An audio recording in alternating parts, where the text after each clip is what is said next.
Baik, terima kasih Bu. Selamat pagi. Terima kasih saya ucapkan untuk waktu dan kesempatan yang telah Ibu berikan kepada saya. Saya Akmal Tua Saragi, CGP Angkatan 9 dari SDN 098147 Kampung Baru. Kebetulan Bu, dalam pendidikan guru penggerak ini kami ada tugas untuk mewawancarai kepala sekolah tentang pengambilan keputusan yang mengandung dilema etika. Yang mana dalam kasus dilema etika, keputusan yang diambil antara benar dan benar ya Bu ya. Yang mana ketika kita mengambil keputusan A ini juga adalah benar. Ketika kita mengambil keputusan B juga termasuk keputusan yang benar. Jadi yang mau saya tanyakan kepada Ibu, selama Ibu memimpin menjadi kepala sekolah di sekolah ini, apakah pernah mengalami suatu kasus yang mengandung dilema etika Bu? Kalau pernah, boleh Ibu ceritakan kepada saya Bu? Oh, iya Pak, jadi kalau terkait dilema etika kan memang kita pasti kalau dikatakan dilema etika dihadapi dengan sebuah kasus yang mana pada kasus itu kalau dikatakan dilema etika berarti kita dihadapkan dengan dua pilihan. Iya. Di mana pilihannya itu benar dan benar, iya kan, benar dan benar. Jadi di lingkungan sekolah sering terjadi kasus-kasus seperti itu. Kalau boleh tahu kasusnya seperti apa? Oh iya, kalau misalnya kalau yang berkaitan dengan murid ya, untuk kalau dilema etika di sekolah ada yang berkaitan dengan guru, ada juga dengan murid. Kalau untuk dengan murid, ada pernah siswa di kelas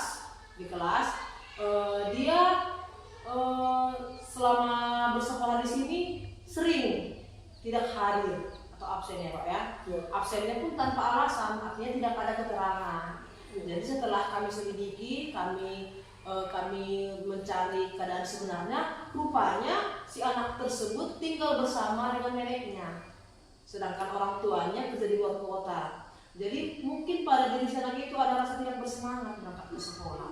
Padahal si anak tersebut termasuk anak yang pintar, lumayan bisa mengikuti pelajaran di sekolah. Cuman dilemanya adalah ketika akan menerima rapor kenaikan kelas di akhir tahun pelajaran. Jadi si wali kelas, ibu guru tersebut, dilema bahwa bagaimana supaya anak ini tetap dinaikkan sementara dari segi kehadiran atau absen memiliki banyak absennya yang bolong gitu. Iya. Sementara kalau dilihat dari daftar nilainya, dari hasil ujiannya dan nilai sehari-harinya yang ketika dia masuk, anak ini bukan termasuk anak yang bodoh gitu. Iya, bodoh. Jadi si guru tersebut dilema.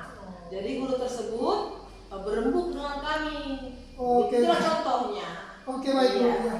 Jadi selama ini bagaimana cara Ibu mengidentifikasi kasus-kasus dilema etika ini? Iya, kami mengenali atau mengidentifikasi kasus itu, kita lihat aja. Kalau kasus itu ternyata kita dihadapkan dengan dua pilihan yang benar dengan benar, ya berarti itu kan dalam dilema etika itu termasuk kan Pak? Iya. Sudah termasuk kan itu kasus dilema etika. Iya. Nah begitulah cara kami mengenalinya. Tapi kalau tadi kasus itu memberikan pilihan benar lawan salah, iya. nah berarti itu kan sudah menunjukkan moral itu. Nah, bukan dilema etika lagi. Dari situlah tahu kita bahwa itu termasuk kasus dilema etika. Jadi gampang dia Pak. Oke, baik, terima kasih Bu. Oke, selanjutnya Bu, bagaimana cara Ibu untuk menjalankan pengambilan keputusan di sekolah ini Bu? Oh, kalau untuk pengambilan keputusan Pak tentu nggak bisa ya Pak ya dengan keputusan sendiri, karena ini menyangkut si murid dengan si guru juga dengan murid yang lain. Artinya Pak, di sini kalau ada kasus seperti ini kita dihadapkan pada paradigma keadilan lawan rasa kasihan. Artinya kalau kita menerapkan keadilan bahwa si anak itu tidak bisa naik kelas. Nah, jadi tapi karena begini Pak, kalau kita menerapkan keadilan artinya kita boleh naik kelas. Nah, dari segi kehadirannya. Nah, sementara tadi saya bilang rasa keadilan lawan rasa kasihan ya Pak ya. Nah, ada dua paradigmanya. Jadi kita juga melihat dari sisi rasa kasihan bahwa si anak ini sebenarnya bisa, hanya dia menghadapi masalah dalam dirinya bahwa dia kehilangan semangat. Jadi kita sebagai guru kan kasihan Pak, sementara kita melihat potensi anak ini bisa. Iya, jadi begitulah. Luar biasa menurut saya Bu. Oke, untuk langkah-langkah atau adakah prosedur yang ibu laksanakan ketika mengambil keputusan, atau seperti apa langkah yang ibu ambil ketika mengambil keputusan dalam kasus dilema etika ini? Oh, tentu ada Pak. Kan kalau kita melihat kasus seperti itu nggak sepenuhnya harus setiap ya Pak ya. Ya. Ketika sang wali kelas merasa dilema menghadapi kasus itu, ya beliau datang kepada saya. Berarti melibatkan Melibatkan kepala sekolah, lalu saya juga melibatkan guru yang lain dalam mengambil keputusan ini. Kenapa ya? Karena kembali tadi Pak, karena masalah ini kan dilema antara pilihan yang benar dengan yang benar. Jadi ada dilema lah, ada kebingungan dalam menyelesaikan. Jadi itu tadi Pak, saya kumpulkan guru-guru, saya kemukakan masalahnya, lalu kita mendengar pendapat para guru-guru. Oke, baik, terima kasih Bu. Jadi untuk selama ini Bu, apakah ada hal-hal yang Ibu anggap efektif dalam pengambilan keputusan ini Bu, dalam kasus dilema etika tersebut? Yang paling efektif itu paling utama harus komunikasi dulu Pak dengan guru-guru. Komunikasi dulu ya? Itu langkah paling efektifnya. Komunikasi yang bertujuan untuk mendengar berbagai masukan, ya kan? Jadi belum tentu saya sebagai kepala sekolah berpengalaman yang luas dalam menghadapi siswa. Sementara kan Pak, yang menghadapi siswa setiap hari itu kan si wali kelas. Jadi saya kumpulkanlah wali kelas semuanya, lalu kita rembukanlah. Itulah yang saya rasa langkah paling efektif menghadapi kasus. Berarti kata kuncinya berarti adanya komunikasi, musyawarah dan kolaborasi antara warga sekolah. Iya, antara warga sekolah. Gitu ya, oke. Untuk selanjutnya Bu, adakah menurut Ibu yang menjadi tantangan yang Ibu miliki ketika mengambil keputusan dalam kasus dilema etika ini Bu? Oh, ada memang ya. Tantangannya itulah tadi Pak. Ketika namanya juga ya kan Pak, kalau ketika dihadapkan pada dua pilihan yang mana pilihannya benar dan benar, ya tantangannya tergantung apa tadi Pak yang saya katakan itu. Saya melihat dari paradigma keadilan dan rasa kasihan. Ya, benar. Kalau saya menerapkan keadilan tadi, tentu si anak tidak boleh naik kelas. Iya, betul, betul. Karena kalau tetap dia saya naikkan kelas, misalnya dari kelas 4 ke kelas 5, jadi rasa adil ini juga harus berlaku pada semua murid yang lain ketika menghadapi masalah seperti sirap tadi. Nah, sementara kalau tetap terus saya jalankan hal seperti itu, ini akan menjadi bumerang nantinya Pak. Nah, tadi itu rasa keadilan. Kalau saya lihat dari sisi rasa kasihan, anak ini kasihan. Sebenarnya dia anak yang baik, anak yang pintar. Cuma karena masalah dalam keluarganya tadi, yaitu dia merasa bersemangat untuk bersekolah karena ayahnya tidak ada tinggal bersama dia. Jadi ya itu tadi Pak tantangannya. Bagaimana mengambil pilihan poin A atau poin B? Ya tantangan sebesar itu Pak. Jadi betul-betul menjadi dilema betul ya. Dilema rasa keadilan melawan rasa kasihan. Jadi selama ini Bu, ketika ada kasus dilema etika di sekolah ini Bu, apakah ada jadwal khusus yang Ibu lakukan untuk pengambilan keputusan itu sendiri Bu? Oh tidak, ketika ada kasus Pak kita langsung eksekusi Pak. Artinya ketika kita menemukan masalah itu, kita mengidentifikasi atau mengenali bahwa kasus itu merupakan suatu dilema etika, langsung sebisa mungkin kita selesaikan. Kenapa? Karena supaya kasusnya berlarut-larut Pak. Oh gitu. Artinya ketika kita sudah mulai menemukan dengan guru-guru tadi, menemukan solusinya, berarti kita sudah membuat pilihan yang mana anak itu pun artinya Pak win-win solution lah gitu. Iya, win-win solution. Artinya si anak itu pun tidak akan merasa bimbang lagi lah di mana posisinya. Dia bisa naik kelas, tetapi dulu kita tegas Pak. Ya. Kita berikan dia kesempatan naik kelas, tapi kita tegas. Artinya tegas kepada dia bahwa itu tak boleh terjadi lagi. Dan tidak hanya untuk dia, untuk orang tuanya juga kita beri pengertian. Berarti kita mengundang orang tuanya juga. Berarti setelah saya simak Bu, berarti ketika Ibu dihadapkan dengan persoalan dilema etika, pada saat pengambilan keputusan juga harus langsung Bu ya, tidak menunda-nunda, tidak menunda-nunda. Karena supaya juga anak tersebut mendapatkan solusi yang tepat. Oke. Jangan menunggu masalah Pak. Oke, mantap sekali Bu. Oke. Jadi adakah seseorang atau sosok yang menjadi panutan dari orang lain, atau adakah faktor-faktor yang selama ini mempermudah atau membantu Ibu dalam pengambilan keputusan dalam kasus dilema etika ini Bu? Ada nggak orang lain atau ada faktor lain yang mendukung? yang paling sangat mendukung adalah kerjasama kelompok, artinya teamwork. Teamwork Sekolah ya. ini, ya. Jadi ada kerjasama antara semua warga sekolah. Oh. Nah, guru, kepala sekolah, orang tua, kalau diperlukan untuk menambah saya itu langsung kita panggil. Oh. Jadi tidak bekerja sendiri. Berarti tidak semata-mata Iya. keputusan yang ada di sekolah ini Di tangan kepala sekolah. di tangan ibu Iya, ya, iya, tidak ya. iya. Harus melibatkan warga Melibatkan sekolah. semua warga sekolah. Iya, itu luar biasa Bu. Memang ketika kita diperhadapkan terhadap kasus-kasus termasuk di dilema etika, kita memang sebagai kepala sekolah yang baik, sebagai pemimpin pembelajaran, kita harus memang melibatkan warga sekolah begitu Bu ya. Artinya tidak boleh mengambil keputusan secara sepihak. Karena ini menyangkut dengan lingkungan sekolah tersebut, kebaikan lingkungan sekolah tersebut. Iya, oke, baik sekali Bu ya. Mantap menurut saya Bu. Oke, setelah saya telah atau saya pelajari dari apa yang telah Ibu ucapkan, berarti selama ini ketika Ibu mengambil keputusan selalu berkolaborasi antar warga sekolah, kira-kira begitu Bu ya. Oke, dari semua hal yang telah Ibu sampaikan tadi, pembelajaran apa yang telah Ibu petik atau pengalaman apa yang telah Ibu ambil atau dapatkan selama mengambil keputusan termasuk dalam kasus dilema etika ini? Iya, kalau berbicara tentang pembelajaran bisa diambil atau refleksi ya Pak dari dilema etika itu, saya mendapatkan pembelajaran bahwa ketika kita menemukan kasus-kasus dilema etika, bahwa kita harus bisa memilih mana yang benar-benar solusi Yang berpihak ke siswa. Artinya kita hanya berpihak kepada siswa. Ya. Artinya keputusan yang kita ambil itu meskipun tadi dia adalah benar lawan benar, tentu berat kan Pak? Ya. Berat benar dengan lawan benar. Kalau tadi benar dengan salah mungkin lebih gampang. Ya. Jadi kalau solusi yang kita list tadi kita daftar, Ya. jika ada kasus kita buat apa kira-kira solusinya, ternyata semua solusinya itu benar lawan benar ya kan? Berarti kita ada bimbang Pak. Dilema itu Iya, lebih dilema, ya. Pak. Dilema etika. Jadi yang pembelajaran yang paling saya rasa bermakna atau bernilai dalam menentukan keputusan pengambilan keputusan dalam dilema etika adalah bahwa kita itu harus benar-benar melihat dari berbagai sisi. Ya. Tidak hanya dari sisi guru, dari sisi murid juga.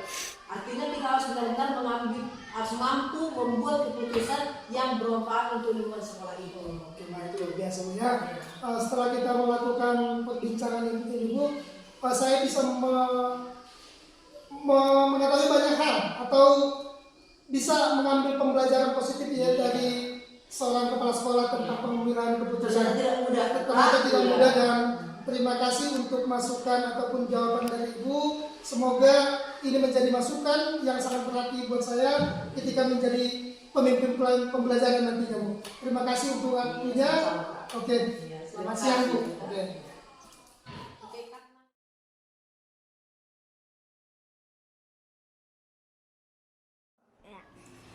Oke, selamat siang Bu. Selamat siang. Oke, terima kasih Bu untuk waktunya. Perkenalkan Bu, saya Hotmanul Itu Asaragi, CGP Angkatan 9 dari STN 098147 Kampung Baru Bu. Kebetulan Bu, dalam pendidikan guru penggerak ini saya diberikan tugas untuk mewawancarai 2 kepala sekolah Bu yang berdekatan dengan sekolah saya. Nah, yang mana saya ingin menanyakan ke Ibu, apakah Ibu pernah mengalami kasus dilema etika enggak di sekolah ini? Dilema etika di sini adalah ketika kita mengambil keputusan yang A dianggap sudah betul, ketika kita juga mengambil keputusan B juga dianggap betul. Kira-kira kasus dilema etika yang mana yang pernah Ibu alami di sekolah ini? Kalau boleh izin Bu, bisa diceritakan Bu? Terima kasih Pak. Kasus yang dihadapi adalah selalu memberikan nilai di atas KKM. Iya.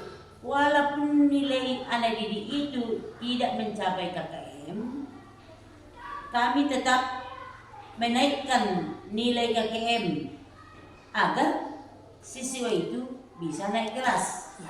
Walaupun peraturan itu menyatakan, tapi apa salahnya kita naikkan KKM agar anak didik itu bisa naik kelas. Iya. Oleh sebab itu, kami tetap memberikan semangat, memberikan nilai di atas KKM agar si anak itu bisa naik kelas.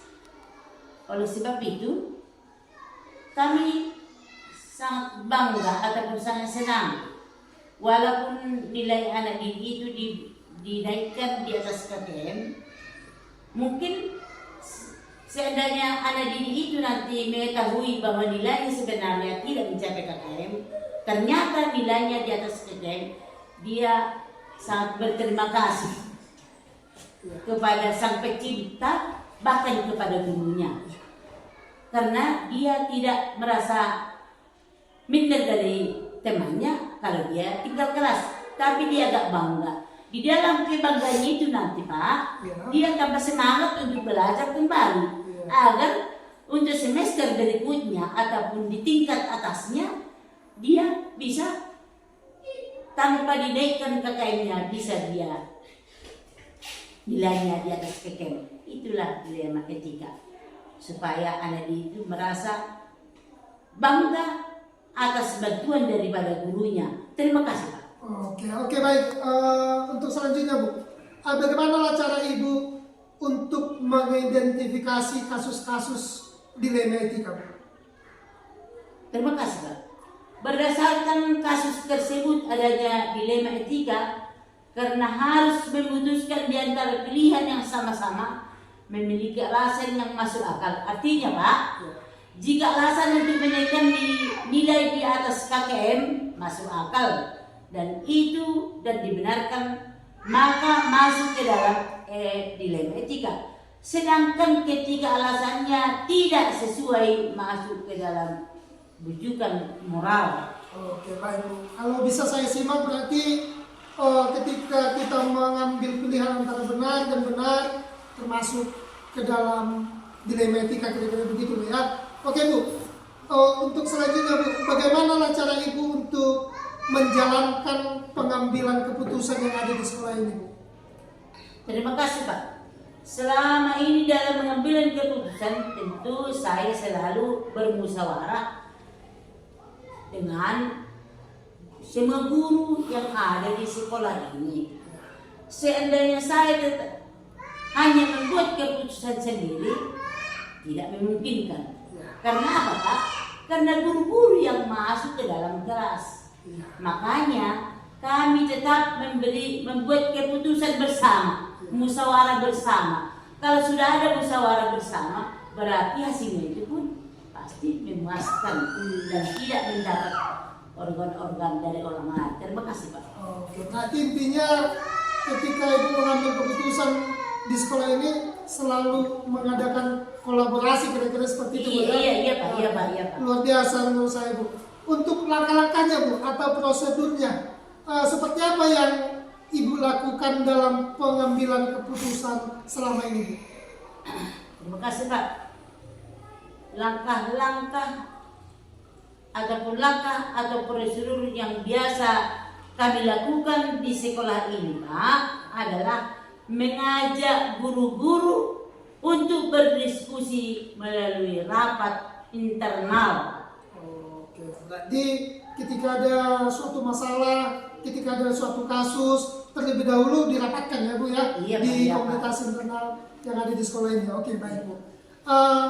Untuk selanjutnya Bu, hal-hal apalah yang Ibu anggap efektif dalam pengambilan keputusan, terlebih dalam kasus dilema etika ini Bu? Hal yang efektif dalam pengambilan keputusan adanya tindakan preventif sebelum terjadi permasalahan Pak.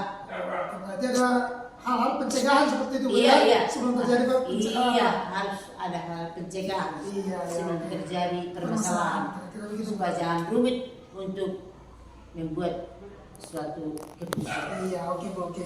Jadi adakah menurut Ibu yang menjadi tantangan ketika mengambil keputusan selama menghadapi kasus-kasus dilema etika Bu? Ada nggak tantangan selama ini ketika diperhadapkan kepada sebuah kasus dilema etika? Terima kasih Pak. Tantangan dalam mengambil keputusan terlebih kasus dilema etika adalah kurangnya ketegasan kita jika dihadapkan dengan persoalan yang melibatkan kemanusiaan. Tetapnya selalu ada pro kontra antara guru yang satu dengan yang lain. Tetapi persoalannya Pak, kami tetap memihak kepada siswa. Berarti selama pengambilan keputusan yang menjadi antaranya selalu ada pro kontra gitu Bu ya. Iya. Tetapi Iya. adakah nanti keputusannya telah dirembukan bersama Bu ya? Ada Pak. Ada, Pak. Oke. Untuk selanjutnya Bu, pada saat pengambilan keputusan, kira-kira Ibu mengambil jadwal nggak? Ada nggak jadwal tertentu saat pengambilan keputusannya Bu? Ya, Pak. Tidak ada jadwal khusus yang kami buat Pak untuk menyelesaikan dilema etika. Di mana ada suatu permasalahan, di situ kami langsung diselesaikan dengan melakukan koordinasi yang baik. Oke, berarti tidak menunda-nunda permasalahan Bu ya? Iya, Jadi iya, ketika iya. sekolah Ibu ini ada permasalahan langsung dicari solusi. Iya, iya, Kira-kira Pak. begitu Pak ya? Iya, Pak. Oke, berarti menurut pemahaman saya ketika sekolah ini ada permasalahan, tidak ada jadwal khusus. Jadi apakah selama ini ada yang membantu Ibu ketika mengambil keputusan itu Bu? Ada tidak yang membantu Ibu dalam pengambilan keputusan? Ya, terima kasih Pak. Yang biasa membantu atau mempermudah dalam pengambilan keputusan adalah rekan-rekan guru. Berkolaborasi dengan guru kami yang juga mengundang komite agar faktor-faktor yang ada di dalam sekolah ini cepat bisa terlaksana Pak. Oke, baik, terima kasih Bu. Berarti selama pengambilan keputusan selalu ada kolaborasi antar keluarga sekolah ini Bu ya? Iya. Oke, dari semua hal yang telah Ibu sampaikan tadi, kira-kira pembelajaran apalah yang Ibu petik atau ada tidak pengalaman yang bisa Ibu ambil ketika mengambil keputusan tentang kasus dilema etika Bu? Terima kasih Pak. Pembelajaran yang bisa saya petik adalah pada saat pengambilan keputusan apakah berdampak positif bagi murid atau orang banyak atau tidak. Jangan sampai dalam pengambilan keputusan dilema etika berdampak buruk bagi orang lain. Oke, luar biasa Bu ya, terima kasih. Berarti inti dari pengambilan keputusan yang Ibu ambil adalah kita harus lebih memihak kepada murid Bu ya, tidak boleh merugikan murid. Iya. Yang kedua adalah harus berdampak positif bagi murid. Oke, terima kasih buat waktunya Bu. Sekarang saya bisa mengambil pembelajaran dari kasus-kasus yang telah Ibu sampaikan tadi. Semoga sebagai pemimpin pembelajaran ke depan saya juga bisa mengaplikasikannya di sekolah yang saya jalani Bu. Terima kasih buat waktunya Bu. Iya, selamat. Selamat siang Bu. Iya.